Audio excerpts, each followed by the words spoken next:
six-packs of Brooks and Dunn. If you want a country girl, you just found one. Let's slip away. Yeah, any Chevrolet. And welcome back to Sports Talk. Matt Smith and Chris Bergen are here with you. We will shift gears a little bit. We're joined now by Wiley Ballard, who does broadcasting work. You've heard him, seen him on television with the Atlanta Braves on Bally Sports South, Braves Radio Network. Also works ACC and SEC games. And we just wanted to take the opportunity to catch up with Wiley about the Atlanta Braves, maybe a little Georgia Tech and ACC football as well. Wiley, welcome to Sports Talk. So glad to have you with us. Thrilled to be here, Smitty, Chris, guys. I know some are counting down the days to football season. We've got baseball in full swing. It's a fun time of year. I appreciate you guys having me on. Absolutely. Now, Wiley, we talked in the last segment. Chris was giving our erstwhile host, who's missing tonight, Phil Kornblut. He's still in Margaritaville on vacation.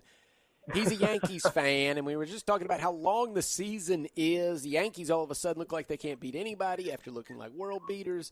So from a Braves perspective, the year is long, right? And nobody thought they were going to have to do this without Ronald Acuna Jr. and Spencer Strider. So everybody's kind of had to catch their breath and readjust expectations for the Braves. How's that going? Now looking forward, spinning forward with this particular group of Braves, and what kind of grade would you give them on the first half, having to do it without their MVP? Well, I think if you look at the win-loss record, I think you've got to give them, worst case, a B+ in my book. And I think if you factor in the Acuna and the Strider injuries, I think I'd give them an A, maybe an A-. Look, the offense hasn't been what they thought it was going to be, at least up until the last week or so. They were shut out last night, obviously, but prior to that, they had been putting up 5 to 6 runs regularly, averaging about 5.5 runs per game over the last week until last night. So they're starting to find their stride there. So, again, I think they've been surprised they haven't been able to score. But on the flip side, they've been one of the best pitching staffs in all of baseball. And it's been without Spencer Strider. And you've got Charlie Morton, who has been reliable. And Max Fried, of course, you expect him to be the ace. But what they've gotten from Chris Sale and Ronaldo Lopez, to me, that's got to be the headline for this team as far as positives go. You got a guy in Ronaldo Lopez who hasn't really been a starter since 2019. That's, before COVID. And then secondly, you've got Chris Sale, hadn't been healthy since about that same time. So for those two guys to come in and not just make starts consistently and keep the Braves in games, but put forth all-star worthy first halves, that's been a huge story for the Braves. Look, the Phillies are playing incredible baseball. They just swept the Dodgers. They look like the best team in the league right now, so Atlanta is a good ways behind them when it comes to the divisional race. But look, they're still 10 games over 500, and having done that with an offense that was, comatose there for a couple of months, and losing Spencer Strider, Ronald Acuna Jr., look, I'm not sure expectations have changed. I think, with this group, it's won 6 straight division championships. They won a World Series title 3 years ago. I think they still expect to make a deep October run. But given some of the hurdles they faced, I'd be tempted to give them at least an A-.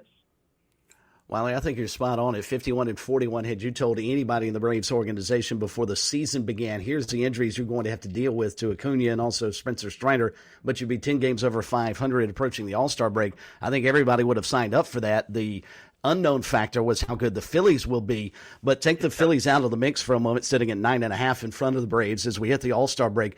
Are the Mets a bigger concern? They're starting to play much, much better baseball, and are they a legitimate contender that may knock the Braves out of a wild card spot if nobody can catch the Phillies? Well, I can tell you right now, the reaction from Braves fans would be a chuckle because for whatever reason it feels like over this stretch, they have just owned the Mets. Everyone points to the 2022 season where they were able to erase a 10-game deficit in June and come back and win the division with that emphatic sweep at Truist Park to wrap up the 2022 regular season. So I don't think Braves fans are too concerned. From an objective viewpoint, look, I think everyone's kind of impressed with the Mets and what they've been able to do. I think Francisco Lindor is a much better player than he gets credit for. And look, with where the National League wild card standings are at, I think you sit there and say, hey, the Mets are a legitimate threat to make the playoffs. Are they a threat to knock off the Braves?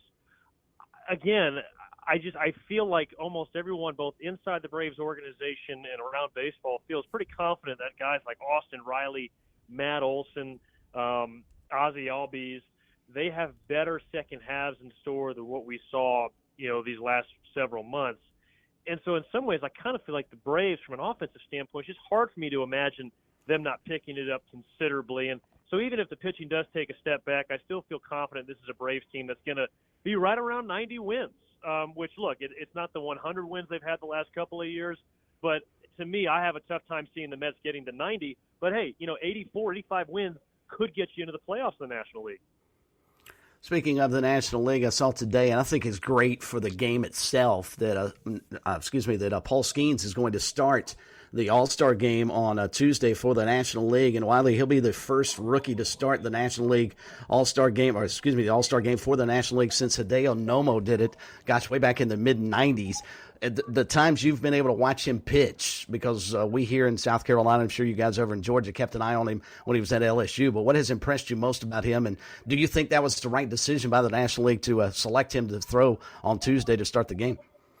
Well, I'll answer the second part of your question first. I really think it came down to, it was kind of the only decision left. I mean, look, you've got Tyler Glasnow's on the injured list. Chris Sale's going to be starting Sunday, so that takes him out of a possibility to start there on Tuesday.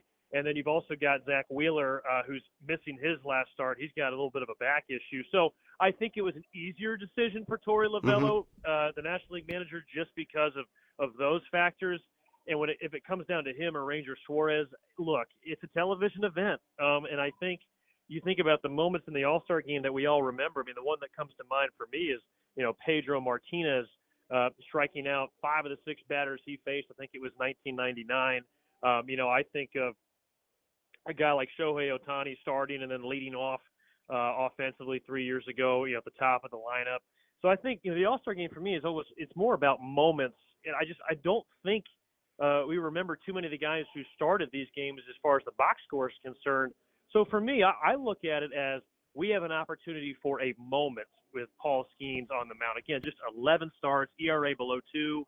Are you telling me that he's going to be facing Shohei Ohtani in the first inning? That's how we're going to start the All-Star game off. So I buy into it big time.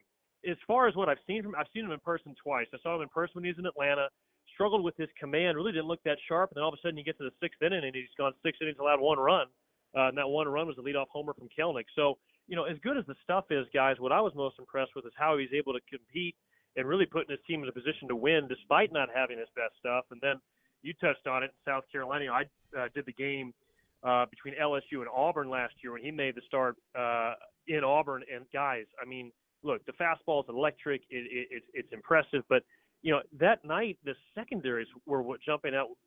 Those are the pitches that were jumping out to me. And I think that's one of the reasons why we've seen the numbers put up. We all know, I mean, you can throw 100 in the big leagues. I mean, look, if that's your only pitch, guys can hit it. The question becomes, what are your secondary pitches like? And when you see a guy who's made not 1 but 2 starts this year of at least 6 innings with no hits and over 11 strikeouts, it's more than just a fastball. The only other guy to do that in a single season is Nolan Ryan, guys. I mean, that's the territory we're talking about. Wiley Ballard is in a ballpark or on a field almost 365 days a year. Tonight's no different, so we've got to let him go. You can always catch up with Wiley on Twitter at Wiley Ballard _. And we certainly follow him, and we invite you to do so as well. Wiley, we'll catch back up with you next time. We got to get into Georgia Tech and this acrimony between all the teams in the ACC. But for now, we'll leave it with baseball and let you get to it. Thanks, Wiley. Hey, we got plenty of time for that, and you're right. There's a lot of acrimony, and I'm about as curious as you guys to see where it all lands over the next couple of years. Thank you so much. There's Wiley Ballard, rising star in our business, and we're going to keep in touch with him throughout the season. Great stuff there on Paul Skeens, the All-Stars, and the Atlanta Braves first half. We're going to take a break. We've got recruiting ahead. We've got David Hood from TigerNet.com. We've got Dawn Staley at the ESPYs, and we've got you at 888-898-2525. This is Sports Talk.